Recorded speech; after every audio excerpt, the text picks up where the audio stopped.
DJ NTV.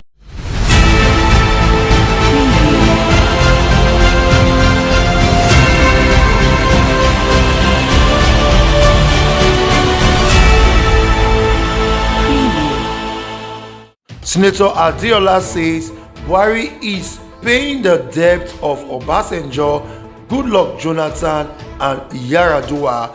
Plus, Ohanaeze tells IPOB that shutting down Southeast won't free Nnamdi Kanu as El-Rufai attacked Southern governors over anti-open grazing law. Hi guys, good morning to you, good afternoon to you, and good evening to you, depending on the location you're watching us from. A very big welcome to you. This is DJ MTV Daily News Update, the WhatsApp channel where you get the latest and the best news all around the world. If this is the first time of seeing any of our video, do take a step further, subscribe and turn on notification bell so you'll be one of the first persons to get notified each time we post a new video.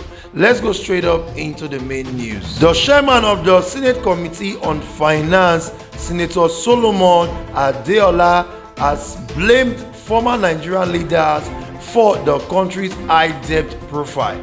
According to him, the debt accumulated between 1999 and 2015, which had Obasanjo, Yaradua and Goodluck Jonathan as leaders. The lawmaker disclosed this on Wednesday during consideration of the 2022 and 2024 medium-term expenditure framework and fiscal strategy paper. In a statement signed by the spokesman of the Senate President, Ire Sabiowo, Adeola disclosed this when asked by Lawal to make clarification on concern raised by lawmaker over Nigeria's debt profile. This was during deliberation on the report of the Joint Committees on Finance, Local and Foreign Debt, Banking, Insurance and Other Financial Institutions, Petroleum Resources Upstream, Downstream Petroleum Sector, and Gas on the 2022 to 2024 Medium-Term Framework. A huge part of Nigeria's total debt profile, roughly estimated as 33 trillion naira, were incurred by past administration dating back to military era. Majority of the loans being repaid presently by the President Muhammadu Buhari's administration were the ones accumulated from the times of the military to those of the People's Democratic Party administration under ex-President Olusegun Obasanjo, Umaru Musa Yaradua and Goodluck Jonathan between 1999 and 2015, he said. The borrowing you are saying is accumulated borrowing. It's not a borrowing of this administration alone. It is a borrowing that stems from the days of the military to the days when the democratic dispensation started in 1999. It is an accumulated loan. It is not a loan that says that it is the current administration of President Buhari that has borrowed it. It is a loan that has been borrowed by the previous administration, the Obasanjo, the Jonathan and the Yaradua of this world. And since the business of government is a continual process, the president of the day has no choice but to continue to pay back all these loans that have been borrowed by the previous administration. More than 3/4 of these loans you are seeing were borrowed from the previous administration and we are paying back.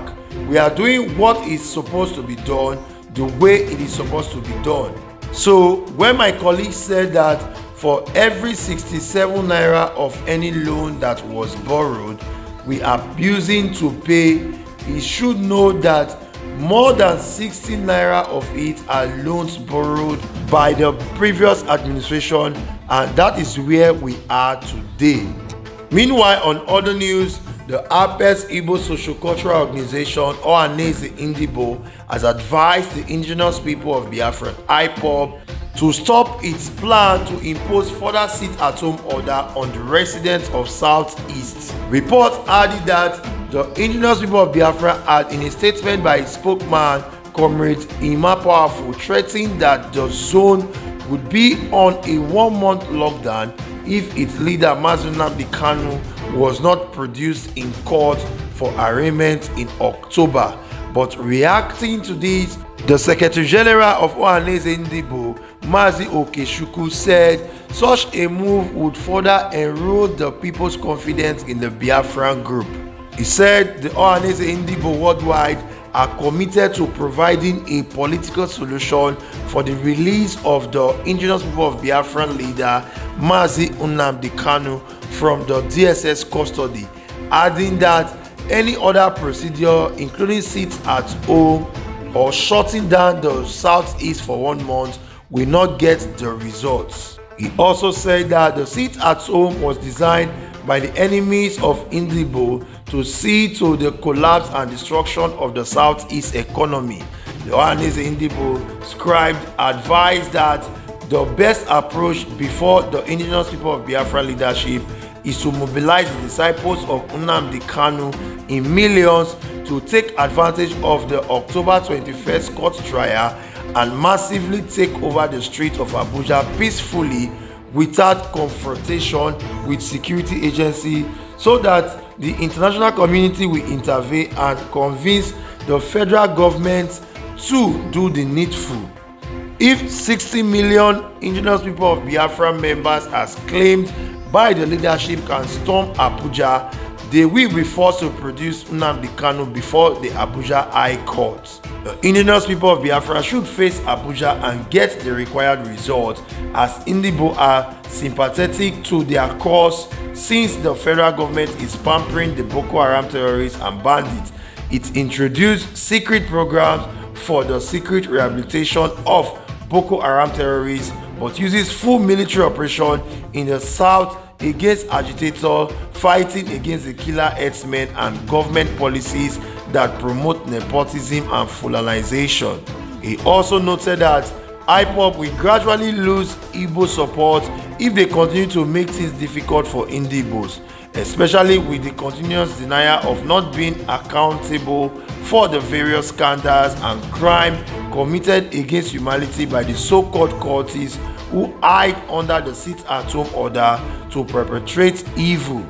Meanwhile, on other news, the southern governors of the 17 southern states came under attack by the Kaduna State Governor Nasir El-Rufai yesterday when he shielded them for enacting anti-open grazing law in their respective states.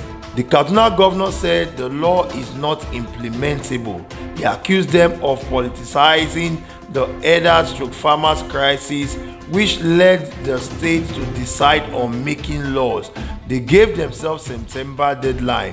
The governors have met 3 times this year under the banner of Southern Governors Forum at Asaba, Lagos, and also in Enugu State.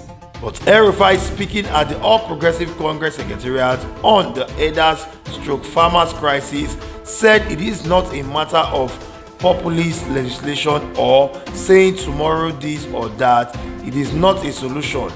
What is unhelpful is the politicizing of the situation and passing legislation that you know that you cannot implement. El-Rufai also added that the Northern State Governors Forum had already taken a positive step, that open grazing is not a sustainable way of livestock production and we must move towards ranching. But moving towards ranching cannot be done overnight. We have to make plans, we have to have resources on ground, we have to implement it. Explaining the step taken by his government to address the issue, El-Rufai said he has embarked on the construction of a ranch that will take care of over 1,500 Fulani herders families at the cost of 10 billion naira. In my state, for instance, we are developing a huge ranch to centralize the herders, and that is the solution. But can it be done overnight? No, he said. I hope that they will see that there are alternative way of producing livestock instead of running up and down with their cattle, going to people's farm to cause all kinds of problems. We want to solve the problem and we want to solve it once and for all, but it can't be done in one day. if the federal government would give me 114 billion, I will convert the other 13 into ranches and make sure that nobody comes out with a cow or sheep in Kaduna State, because I will have enough ranches to take care of everybody. That is a solution. You can legislate, but let us wait and see. And I wish them the best of luck. So guys, here we have it. We have seen the governor of Kaduna State coming out to lash on the 17th Southern governor on the open grazing law that is being enacted at the moment. He's saying that ranching is the way to go, but ranching cannot just come in a day. Although he also gave example of his own state where he has started a ranching process in his state that will accommodate 1,500 herders and their family. And he also wished that the southern governors would take the same step in order to end farmers and herders clashes in the various states in the south region. Also, we saw the Indibo Ohanaeze group coming out to tell the IPOB that declaring its 1 month sit at home will further cripple the economy, and it will not be good for the people of the southeast region, and it will not produce the result of releasing Nnamdi Kanu. They said that if Nnamdi Kanu must be released, then IPOB must get their claimed in quote 60 million followers to Abuja for a peaceful protest, and that would force the international community to intervene in the issue. Then we saw Senator Adeola coming out to say that the debt that Nigeria is in today was accumulated by past administration, talking about the Goodluck Jonathan regime, the Yaradua's regime, and then Obasanjo regime, including the military regime. And that is what President Muhammadu Buhari is servicing till date. But some Nigerians have debunked this claim that more of the debt came from this regime. And according to research, it has said that Buhari is the biggest borrower in terms of our leaders so far, and not Goodluck Jonathan, Yaradua, and Obasanjo regime. It is the Buhari regime that is the biggest borrower in terms of borrowing from abroad. And research have shown that Nigerians know this, and Nigerians have said that whatever Senator Adeola is saying is because he belongs to the APC and is working under instruction. So guys, what do you think? Do you think that Senator Adeola is right concerning Nigeria debt profile, that Olusegun Obasanjo, Jonathan and Yaradua constituted more of the debt than Buhari's administration? Guys, drop your comment in the comment section below. Do not forget to like, share and comment on all our videos. Do follow us on all our social media platforms, like us on Facebook and subscribe on our YouTube, and also check us out on our website www.djmtv.news. Until we come your way next time, do not forget, this is DJ MTV Daily News Update. Thank you for watching till the end. Yeah.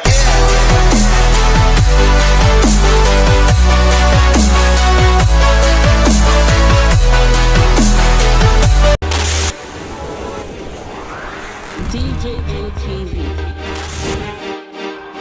DJ MTV.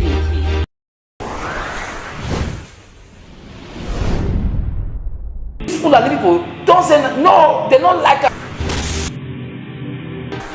Welcome to DJ MTV. DJ MTV. DJ MTV. DJ MTV. DJ MTV. Some of the delegates and ask them questions.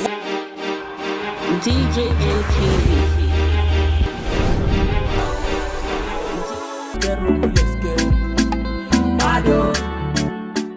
DJ MTV.